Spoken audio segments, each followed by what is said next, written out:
He's just a little baldy. That was a great idea. What's that? Your idea this morning. Yeah. Call Debbie. It was nice to celebrate it. You like that? I said I might get it to 40.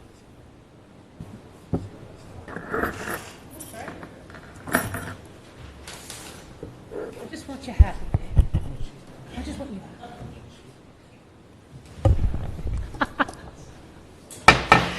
Please join me for the Pledge of Allegiance.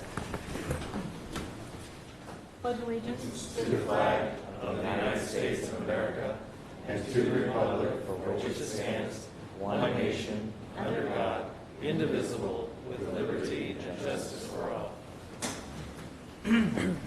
Call the roll, please. Mayor Bailey? Here. Mr. Bateman? Here. Mr. Blair? Here. Mr. Butler? Here. Mr. Ori? Here. Mr. Phelps? Here. Vice Mayor Weisgerber? Here. Welcome, everyone. With us tonight, we have the Clerk of Council, Misty Brents, Assistant City Manager, Tom Smith, City Manager, Dave Kennedy, Director of Finance, Michelle Burdett, City Solicitor, Joe Braun, Chief of Police, Sean Ray, former Council Member, Todd Osborne, and the President of the Little Miami River Chamber Alliance, C.C. Collins. So welcome, everyone. Before we get started, I just would like to mention Corporal Adam McMillan of the Hamilton County Sheriff's Office. As I'm sure we've all heard, he passed away last week from injuries that he sustained in a motor vehicle accident in the line of duty. So just want to pass along that our thoughts and prayers for the family, for the Hamilton County Sheriff's Office, and for law enforcement family in general are certainly on behalf of the community and this council. Just keep him and his family in his thoughts and prayers. All right, if we could, open forum, Dave Stanton.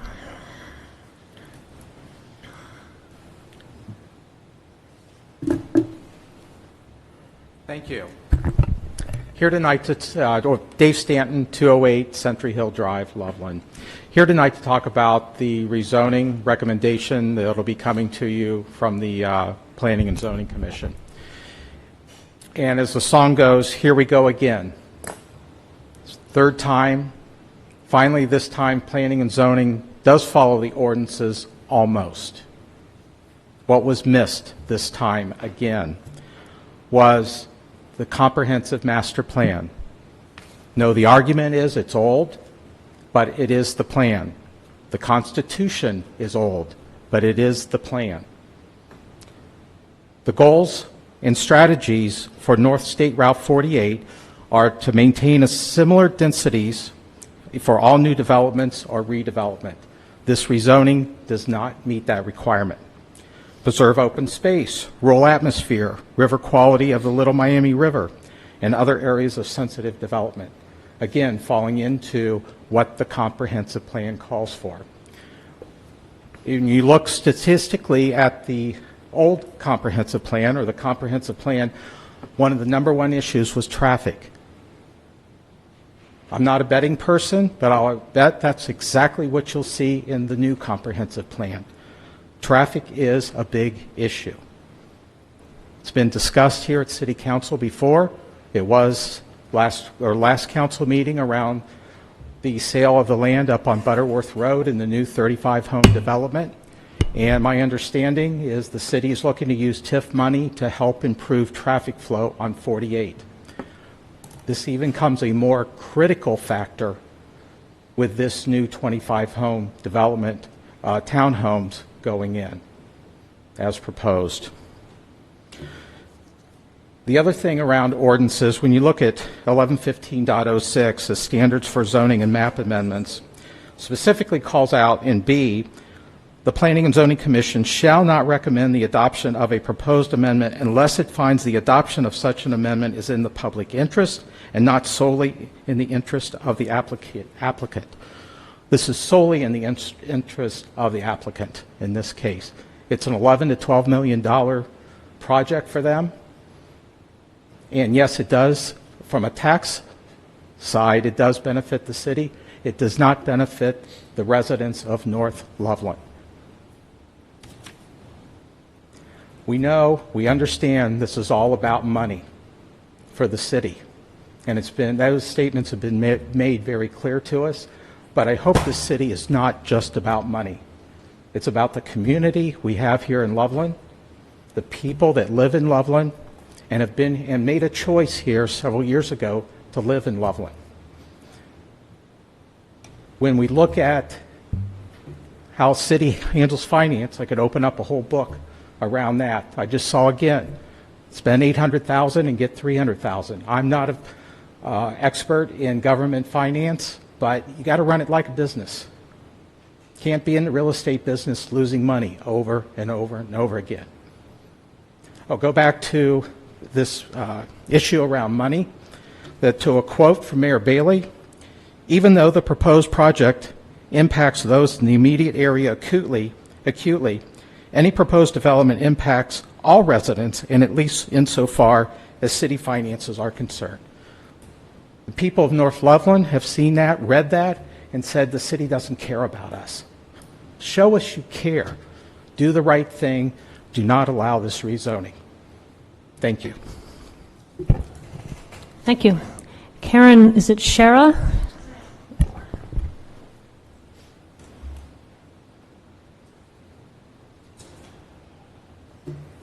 Thank you very much for the opportunity to talk with you this evening. My name is Karen Shara. I am the Executive Director of the Claremont County Mental Health and Recovery Board, and I'm here tonight just to make sure everyone knows that we do have a renewal levy on the November 3rd ballot for our .75 mil levy. I should probably acknowledge that Andy Bateman here, who is wearing one of our masks, is also on my board of directors, so we greatly appreciate his input. Our levy brings in a total of $3.1 million, which is almost half of our revenue. It is critical to the delivery of services because of cuts over the past years from both the federal and state level. Our board does not provide direct services. We are the funder, planner, evaluator of services in Claremont County, and we contract with private nonprofit agencies to provide those services.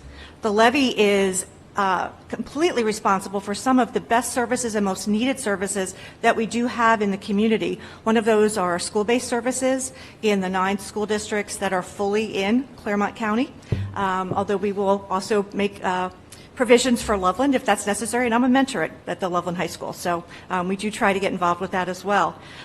It also provides for our hotline, the 528-SAVE line, that is staffed by clinicians 24/7, as well as our mobile crisis team that operates now as of August 24/7 also, that can respond to calls from police, businesses, schools, employers, families, whatever, when there is a mental health or addiction issue and really they need a social worker, a clinical person on site to really work through the situation.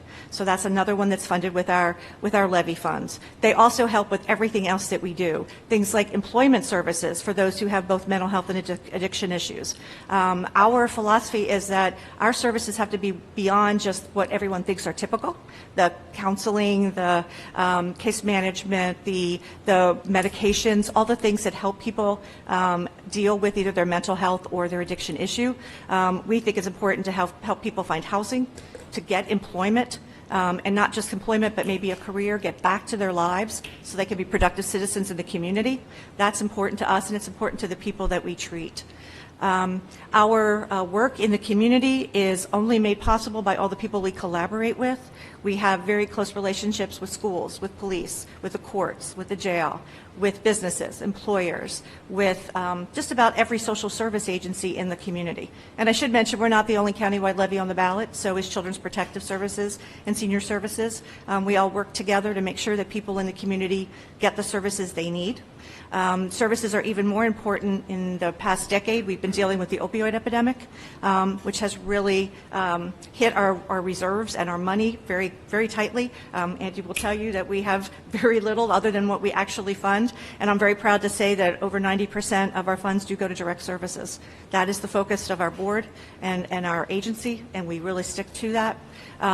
We're coming out of that. We're seeing a decline, or we were seeing, I should say, a decline in overdoses and things like that. Now with the pandemic, we're starting to see an increase again. So So these dollars are more important than ever to make sure that we can still maintain our services. We are only asking for a renewal, so there's no increase in taxes. We look for grants and other partnerships to try to find ways to add services and enhance services. So we're not asking the taxpayers for anything additional, just to hold on to what we have. So that's, I think, the basic information I want to bring to you. You all got a fact sheet, so there's more information there that will fill in anything else, and I'm happy to answer any questions if you have any. Thank you. Does anyone have any questions? Thank you for taking the time to come and talk to us tonight.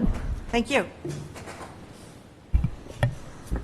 All right, next item on the agenda is review and approval of the minutes from the October 13th, 2020 meeting. Are there any changes, additions to those minutes? Can we have a motion to approve the minutes? Move to approve. Can I have a second? Second. Vice Mayor, thank you. Call the roll, please. Mr. Bateman? Yes. Mr. Blair? Yes. Mr. Butler? Yes. Mr. Ori? Yes. Mr. Phelps? Yes. Vice Mayor Weisgerber? Yes. Mayor Bailey? Yes. Motion carries 7-0. All right, we have a second reading on an ordinance. Can you read the legislation, please? Ordinance amending Loveland Code of Ordinances, Chapter 111, Schedule of Fees, Fines, and Other Charges to revise fees charged for water utility services. Any comment on the legislation? Mr. Butler? Yeah, just, we've talked about this at some length, but one thing I would just urge Dave and the staff, I know we are very generous and patient with citizens of Loveland who find themselves in arrears before taking any kind of shut-off. I know we've got some potential CARES funding. I would just urge us to consider setting up some sort of a water delinquency fund for citizens who may be in a dire situation due to the COVID situation, that would allow us to help avoid any kind of shutoff. So it doesn't necessarily relate to this ordinance, but urge us to consider that. And if council needs to take some action, I'd urge council to take that action to set up some sort of a water delinquency fund, I suppose it would be, and consider whether the state CARES funding might help us to set up that kind of fund. Any other comments? All right, call the roll, please. Mr. Blair? Yes. Mr. Butler? Yes. Mr. Ori? Yes. Mr. Phelps? Yes. Vice Mayor Weisgerber? Yes. Mayor Bailey? Yes. Mr. Bateman? Yes. Ordinance 105 is adopted by a vote of 7-0. All right, I just wanted to, now that we have passed this legislation, again thank Mr. Kennedy for his leadership in bringing this to us. This was a very novel way to address a very serious problem that the city was facing, and I think in a way that it is going to be the least painful for all of our residents. So thank you, Mr. Kennedy. All right, Mr. Kennedy. So back in January 28th, 2020, after pretty much most of 2019, reviewing the smart city technology, actually CC helped us organize a meeting of all the downtown businesses. That came to a promotion of presenting to you, after quite a bit of research with Cincinnati Bell, the topic and a contract to bring forward smart city technology in the downtown district. We went through quite a bit of the what's and the whys and the wherefores that I don't think I need to go back through. I emailed each council member the list individually, the list of questions that council members had asked for back then, and Cincinnati Bell organized them very well and answered those questions. At the time, on January 28th, even though council voted to approve it, I think there was some concerns after the vote, and by the request of council members, I'd never executed that contract. Fast forward, then that would have been end of January. By mid-March, we were full born into COVID, and the topic of smart city never really came up again. I stayed in touch with Cincinnati Bell. They pointed out a couple cities, especially Wyoming, who had just had it installed prior to COVID, and how beneficial it was to them. I actually spoke to the Wyoming city manager. So a couple things have happened since that date.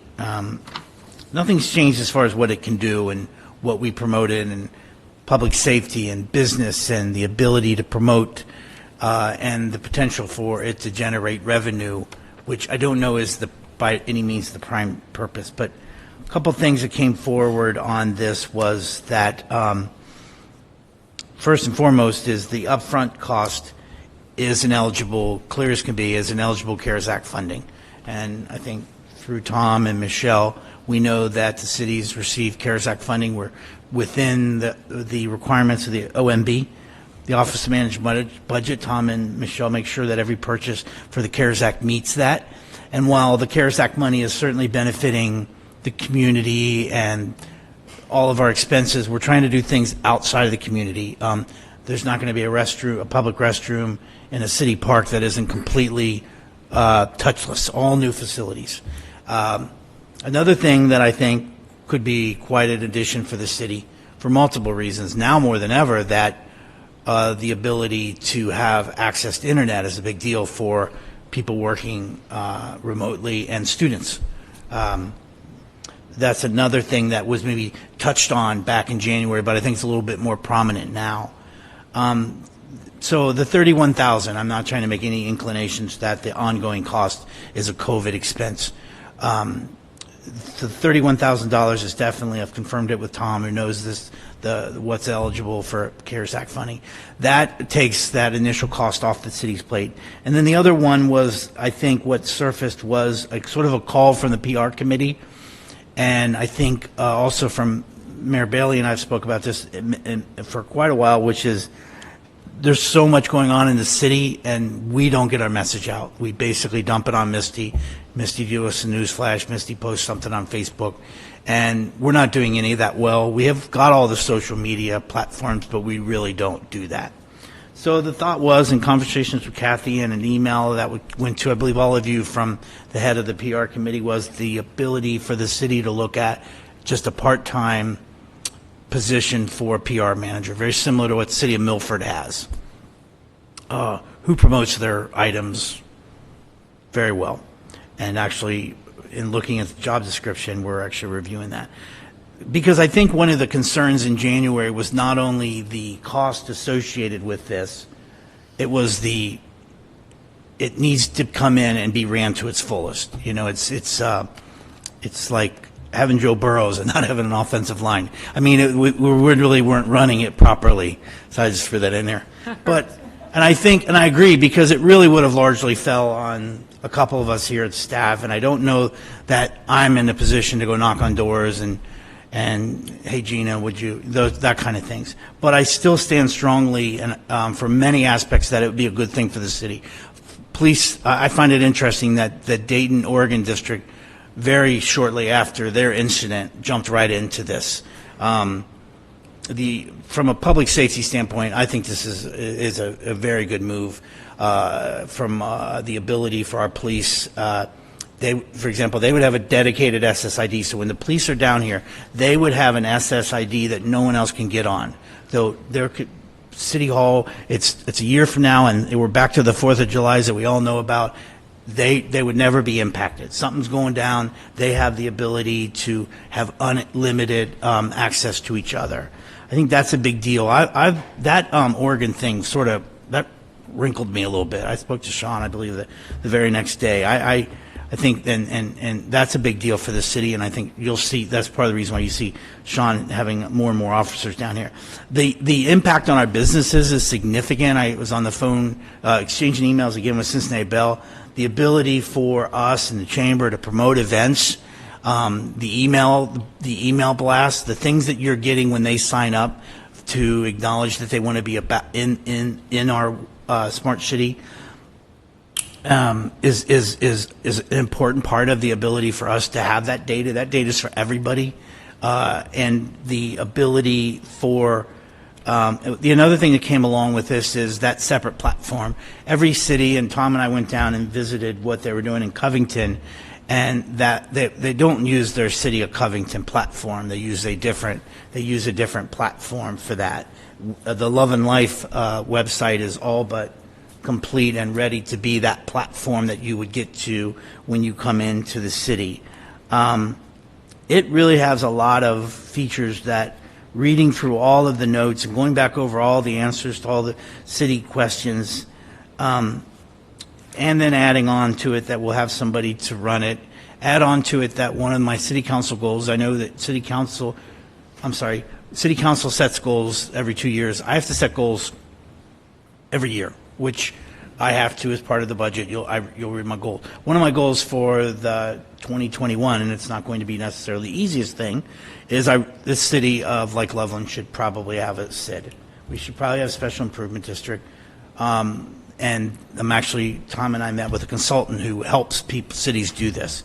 That ultimately could be that could be a major part of running the day-to-day operations of the smart city.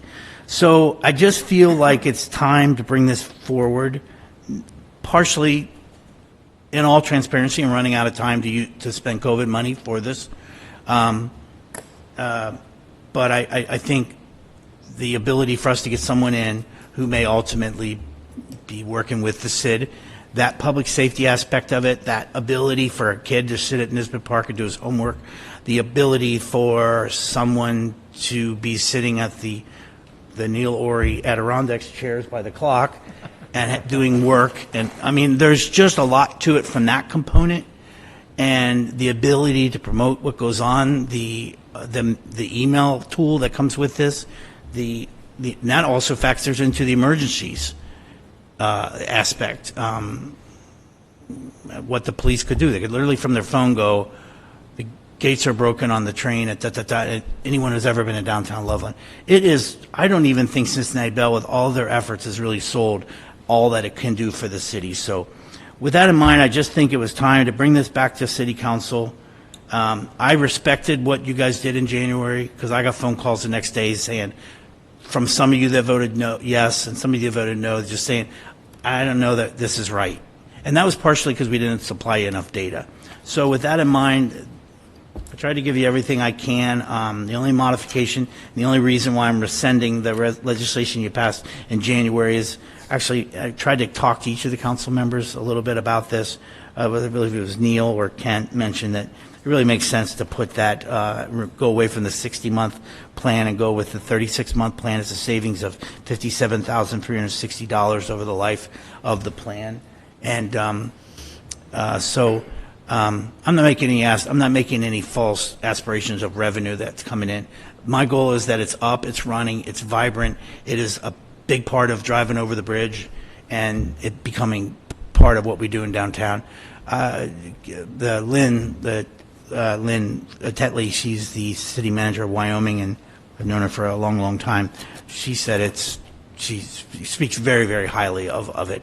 And we got to see it in action. Tom and I did in Covington's sort of their, I don't know if they call it the brewery district or something. And it is something to see how it can tell you where this is, and here's a button, and there's the menu. And it's just really focusized all of what an internet offers and what all of us can, especially when you have your location on, and how it works when you're in a downtown district with a SID in terms of, there's Gina's face going, hit a button, here's a coupon for a free appetizer or a free cocktail, and while you're here, and then the ability for us to show them, it's a pretty good program, and I think that we're committing to 34 months. I've read that contract again. There's really no clause, and I get it. Cincinnati Bell's investing a lot of infrastructure in the city. For us to, I don't like it and take it all down, we don't pay anymore. But they also say in that same answer to you guys that they've never had anybody walk away from it. So with that, I think we've got the funding, and I think we're going to have the people that make it actually work. The Loveland Life website is pretty much where we need it to be that platform. There will always be a button for when you want to go to the city's website. So I think it's a great use of CARES Act funding. It's a great thing for public safety. I think it's something good for students, for people who are now working remotely, and for the business community as a whole. I think that data that it produces can be significant. The email tool that it produces can be significant. So that's all I have, Mayor, on that topic. All right. Any comments or questions? Mr. Blair?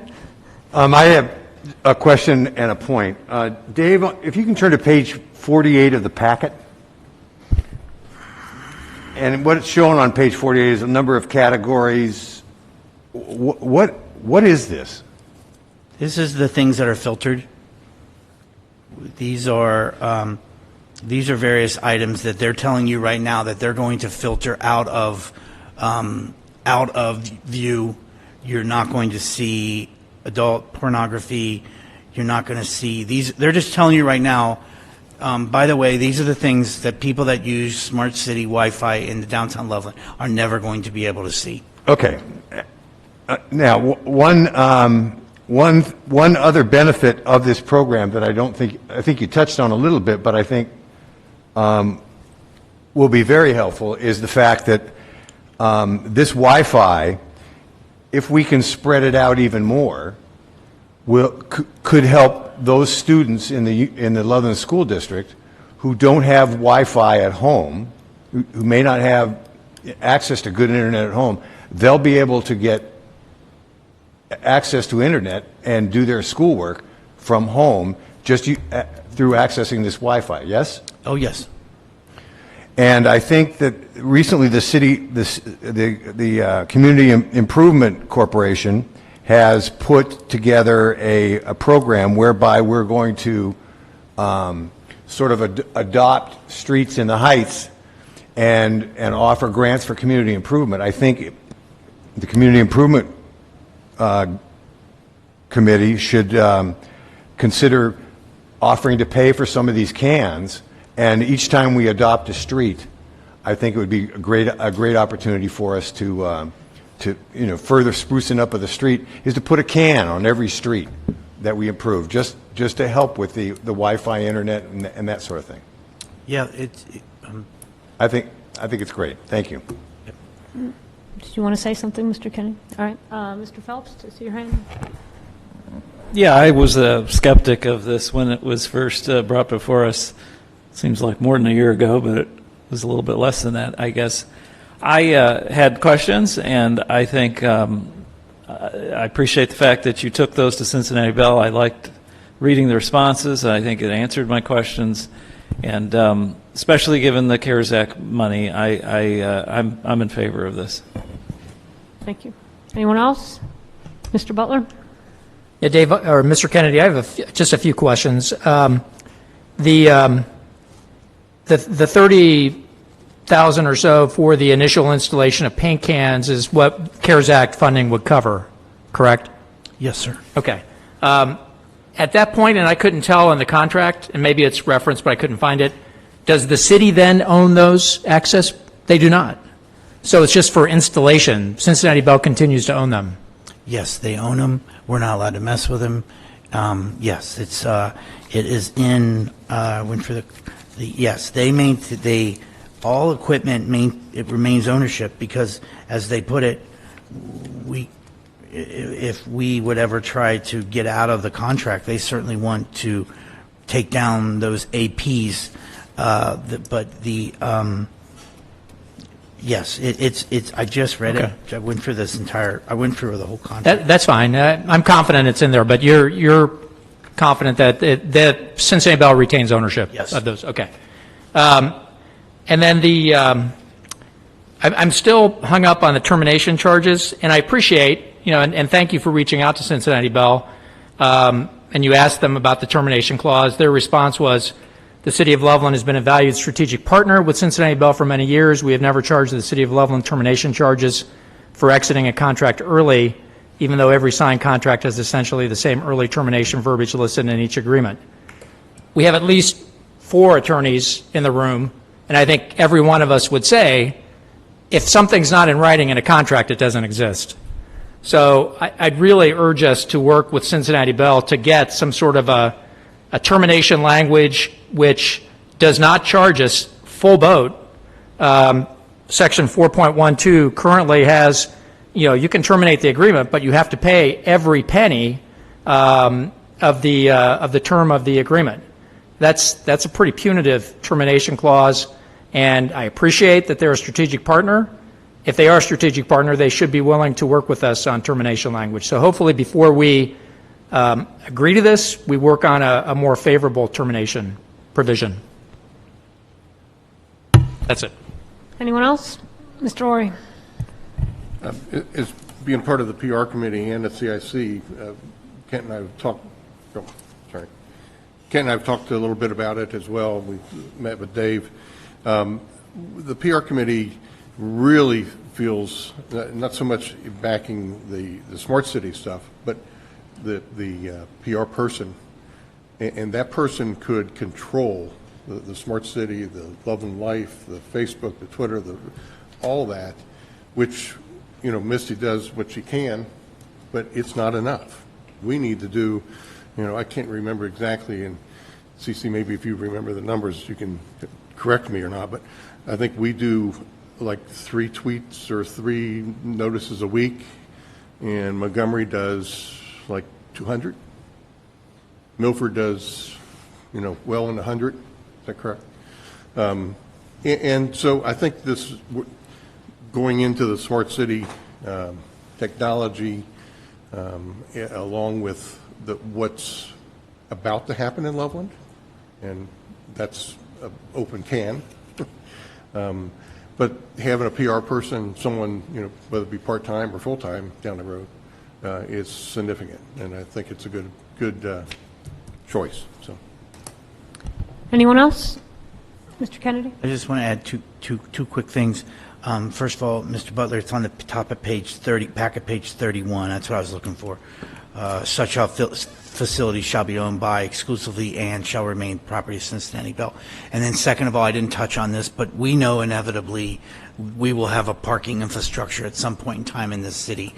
And I see that parking infrastructure and the parking facilities and the parking meters working at their best if they're the highest technologies that's out there in the market. And that technology includes the ability for you to get your phone with your Wi-Fi and go, oh, there's a parking space over at XYZ location. So this is the foundation for a lot of other components that make the city a smart city, and also which includes parking, and which will include, as Chief Huber pointed out in his white paper that was part of January, was we immediately save $500 off of that $3,600 by eliminating contracts we have for Wi-Fi cameras that'll automatically run off of this. So there is a $500 savings right off the top.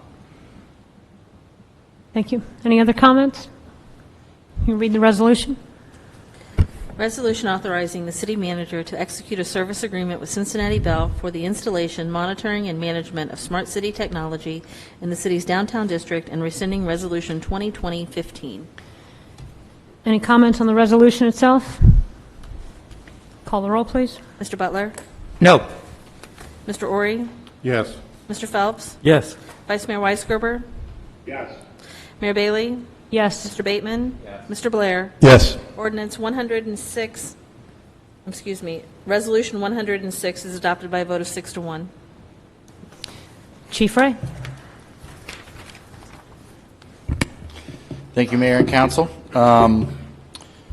Once or twice a year, depending on the applications, Loveland Police Department comes before you and requests permission to submit a justice assistance grant. Once in the spring and once in the fall. We're back in the fall this year, and before you is a request to apply for training in de-escalation through the Force Science Institute. Force Science Institute is a nationally, in fact internationally recognized professional research and training organization dealing specifically with human dynamics. Many of their instructors are doctors, medical doctors, doctorates. So they do quite a lot of research and preparation for their law enforcement and military training. We'd like to bring them here to Loveland. And just for clarification purposes, our officers are all already trained in de-escalation in many different forms, but this really brings it to a higher level of training. And so to bring it here and get training for our officers as instructors in realistic de-escalation, I think is raising that bar just a little bit higher. So I'm happy to answer any questions about the request or the grant. Any questions or comments? Mr. Blair? Chief, where is the where is this organization headquartered? That's a great question and one I did not prepare for. I want to say it's up in the Michigan area, but I will. Okay, but it's a domestic It's in the United States. Okay. Yep. One of a number of participants in the current police academy, I've been very impressed with the dedication and commitment to force reduction, and I think the opportunity to host this and have your guys that are already, and gals that are already experienced with this, get trained as trainers, only helps their expertise and burnishes our reputation. So thank you for doing this. Thank you. Any other comments, questions? Yeah, just briefly, and I think this is a great program. I recall early on in the COVID shutdown era that 2 of your officers were lauded for their de-escalation at an event up at the lodge. So what you're doing is already really good, and this will make it even better. So just wanted to pass that along. Thank you for that. Mr. Phelps? Quick question. Where will you hold the 2-day course? Will it be at the Safety Center or here, or what's your thought? That's a great question. We're trying to work out a deal with Loveland Landing to bring it there, trying to highlight some of our facilities here in Loveland as well. But we don't have exact numbers yet, but that's our hope. Any other questions, comments? Mr. Bateman? Just curious how many folks would be participating in that training, of those that would be eligible to be trained as instructors. What's the current head count for that? Well, for Loveland, it would be probably around 5. We would have to see exactly how many people we could send, but overall, the training would be between 50 and 70. Okay. Anyone else? Thank you, Chief. Read the resolution, please. Resolution authorizing the submission of an Edward Byrne Memorial Justice Assistance Grant. Any comments or questions on the legislation? Call the roll, please. Mr. Ori? Yes. Mr. Phelps? Yes. Vice Mayor Weisgerber? Yes. Mayor Bailey? Yes. Mr. Bateman? Yes. Mr. Blair? Yes. Mr. Butler? Yes. Resolution 107 is adopted by a vote of 7-0. Mr. Kennedy? So every 3 years, this city is eligible for what we call CDBG formula funding. There's multiple CDBG funding programs. The city, for example, receives CDBG funding for the removal of structures in the parking facility lot. City recently applied for CDBG funding for the removal of the structures on the property caddy corner to Grader's Ice Cream. Former city manager Tom Carroll had worked a deal, which has been in the city's benefit, is that we, being in 3 counties, apply for CDBG funding through Hamilton County, whether it's in Claremont or Warren or Hamilton. So we are able to do. With that agreement, we do not apply for any funding through Claremont County. So every 3 years, the formula program, which is very specific for LMI, which stands for low moderate income. So low moderate income rating is a percentage of income per household in relation to the national average. So the when I first got here in 2014, I did a little research, and the Loveland Heights actually sits in its own census tract, which makes the gathering of the income data a lot easier than it would be having to do door-to-door or so on and so forth. So that allows the city, because this the Loveland Heights lays inside of its own census tract, and those census data makes the area an LMA, a low-moderate area, we can do projects that benefit the entire area, not we went to 10 homes, we asked there for their income. So that's a real benefit. So this would be, in my time here, this is our 3rd attempt at formula money. The first year we got some money to do some paving in the Heights, and we put in a small parking lot by Anniversary Park. And then 3 years ago we did water valves. We have 18 water valves in the Loveland Heights that are inoperable. Basically they spin. So if somebody has an we have a water main break in front of Dave Stanton's house. You go to end of each block, you block it off. Everyone in Central Hill doesn't even know about it because it's isolated. Well, in the Loveland Heights, if there's a water main break, you can't shut the valves off. So it causes a much larger area to be no water, no sanitary, no flushing, and quite frankly, you're iffy for fire protection. Now we've replaced 5 last time. Those were strategically picked by Cindy and Scott.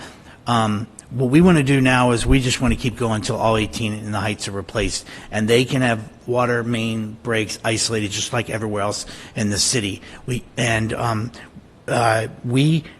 formula money is you can. There's a certain amount of money allotted for the city. We're allotted $76,000. It's based on a formula. You just don't argue. That's what you're getting. We could apply for 3 projects over 3 years. We could ask for 1 big project. It makes sense that we do 1 big project. So what we'd like to do is apply for that would equal enough money to do 6 more valves. So that would leave 7 left that we would need to replace after this. So it's a good project for a couple reasons. One, because it benefits, it makes less people have to do boil advisories, less people out of water, and quite frankly, a lesser issue for fire protection. But I'll be honest with you, until our water capital fund is where we need it to be, it also gets a lot of points because it's a water project, and it has no local match. So we wanted to apply for this funding in November 23rd, so it'll be submitted before Thanksgiving. Because there's no local match and because the county does not require any resolution, this is simply an FYI. And since we're in the midst of a pandemic, per the requirements of Hamilton County, we're not required to do a public hearing.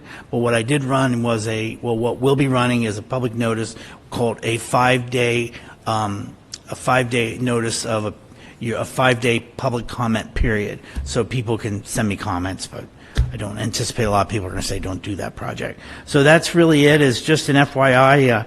This is what we're going to apply for. Michelle and I have included it in the budget, grant contingent. If it is funded, which it's allotted, so it's likely will be funded, we'll do this project very early in 2021. And actually, the county pays the contractor directly, so it's a really simple project. But there's really no action by council, but you do need to be notified because there will be a public notice running, and we need to explain what we're going after.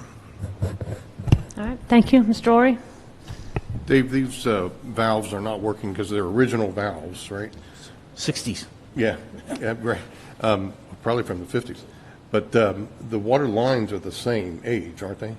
Are they in good enough condition to handle this new, drilling into it, tapping it in? So the process of an insert valve in the old days, because I've been dealing with utilities for many, many years, in the old days, installing a new valve was quite a process. The insert valve, no one gets shut off of water. To do a valve in the thing, you had to find some good valves, figure out how to isolate, turn on fire hydrants, drain it all out. It was well, this new process basically wraps the main, and like a corkscrew going into a wine corkscrew going into a cork, creates the hole and actually comes back out. It's sealed and no one's out of water. So in terms of the water mains in the Heights, the city could invest millions of dollars replacing mains. It's not uncommon for Public Works to come back from a water main repair in the Heights and say, I don't know if you know how, but they do a water main, but when they get it, there's basically a wrap, a Band-Aid that goes around it, and they tighten. It's basically a wrap. And for them to go repair a main, and they're right next to a valve, a Band-Aid they put on X number of years ago. So the Heights is really needs a lot of work, and if we can do this. But the answer to the question is, it doesn't stress out the existing pipe by any stretch of the imagination. Certainly not like the old-fashioned technique would have done. All right, anyone else? All right, so I don't hear any objections. Okay. Mr. Kennedy.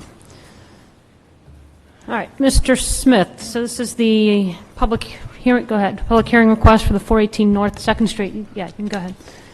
My understanding is tonight our purpose is simply to set a public hearing, but the time for comment will be after we call a public hearing at the next meeting and actually have, if the developer shows up, and any residents that want to speak. But go ahead. Thank you, Mayor. On October 20th, the Planning and Zoning Commission met to review an application by applicant Joe Ferrugia for a zoning map amendment for the property at 418 North 2nd Street.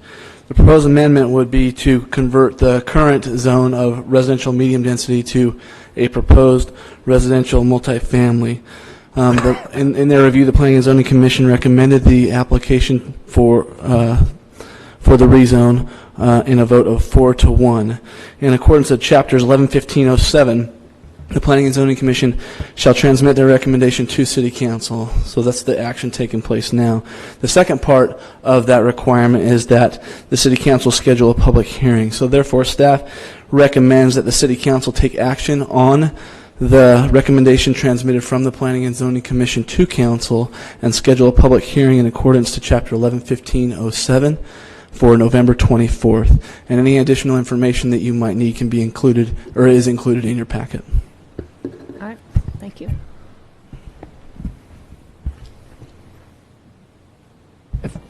All right, so we need, yes, Mr. Butler. Just to that point, when council members review the packet, and you may have skipped over it since we weren't having the hearing today, I urge you to take a look at the demographic information starting on page 65 of the packet. It's really quite interesting and a fairly detailed assessment of the city of Loveland. I think it will be helpful in other aspects of our jobs as well. And in fact, we have since forwarded it to the Comprehensive Plan Committee as well.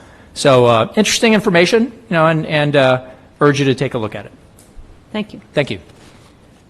All right, would someone care to make a motion to schedule a public hearing? Mr. Phelps? Move to schedule the public hearing on November 24th. Second. Thank you, Vice Mayor. And it would be at 7 p.m. I'm sorry? It would be at 7 p.m. Thank you. All right, call the roll, please. Mr. Phelps? Yes. Vice Mayor Weisgerber? Yes. Mayor Bailey? Yes. Mr. Bateman? Yes. Mr. Blair? Yes. Mr. Butler? Yes. Mr. Ori? Yes. Motion carries 7-0. Ms. Brent? Yes, every December, council usually adjusts their schedule for the holidays. Last year, our charter was amended that council could only has the provisions to hold one meeting in December, although staff believes that we will need both of those meetings in December. So we're requesting that you move the second meeting date, December 22nd, to the week prior, December 15th. So your meetings in December would be on the 8th and the 15th, if council agrees. All right, anybody have any comments, concerns about that? Can we have a motion to move the second scheduled meeting date in December 22nd to the 15th? So moved. Thank you. Mr. Ori beat you to it this time, Vice Mayor. Call the roll, please. Vice Mayor Weisgerber? Yes. Mayor Bailey? Yes. Mr. Bateman? Yes. Mr. Blair? Yes. Mr. Butler? Yes. Mr. Ori? Yes. Mr. Phelps? Yes. Motion carries 7-0. All right, we have nothing in Council Manic. There are various committee minutes and reports. Does anybody have any comments or questions on those? Any city council reports or comments for the good of the order? For the good of the order, I just hope that we'll be blessed by the vice mayor's presence at that altered December meeting. Well, that would be nice. That'd be great. Any other? Oak Springs term. Amen. There you go. Mr. Butler? And I'd like to make a note to Ms. Brents that I would like to schedule for our next council session a review of our ordinance, or in which we declared an emergency order. And I would urge council prior to that meeting to consider for yourself what are the features of being in emergency status from the standpoint of the governance of the city of Loveland, A, and then B, what, if any, downsides are there by removing emergency status, vacating the ordinance, again, pertaining to the governance of the city of Loveland. I think we need to differentiate between events on the ground. I understand, dramatic increase of caseload as advised by the Ohio Department of Health, but how does this relate to the governance of the city of Loveland, which is what the emergency ordinance is about? So I would ask Ms. Brents to note that for our next session. Thank you. Anyone else? Mr. Phelps? We have Election Day coming up. I assume both City Hall and the Safety Center are polling places again this election season? Yes. Yes, and we'll be making modifications to our operations, both Chief Ray and here.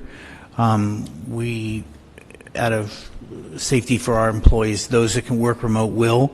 We will not be taking utility payments or building and zoning permits from inside the building.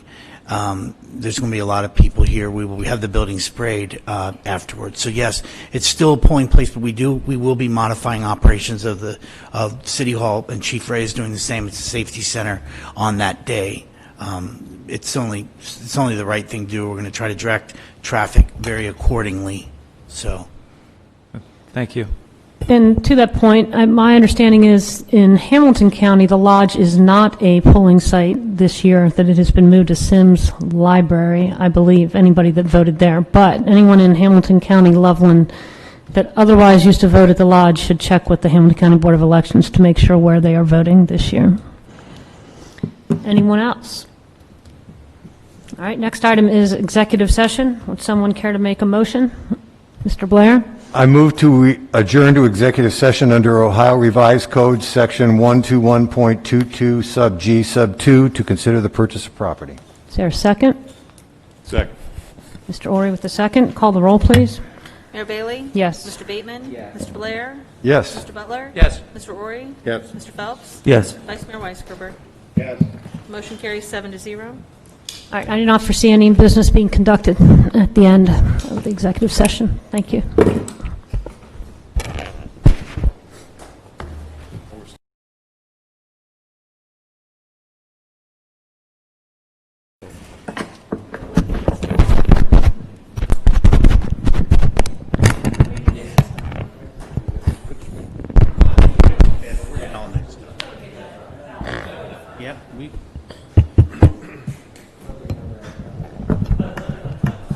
All right, we are back out of executive session at 8:09. Can we have a motion to adjourn?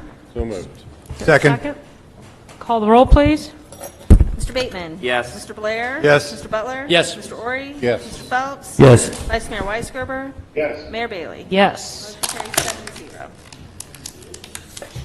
Bye, Rob. Bye. Thanks.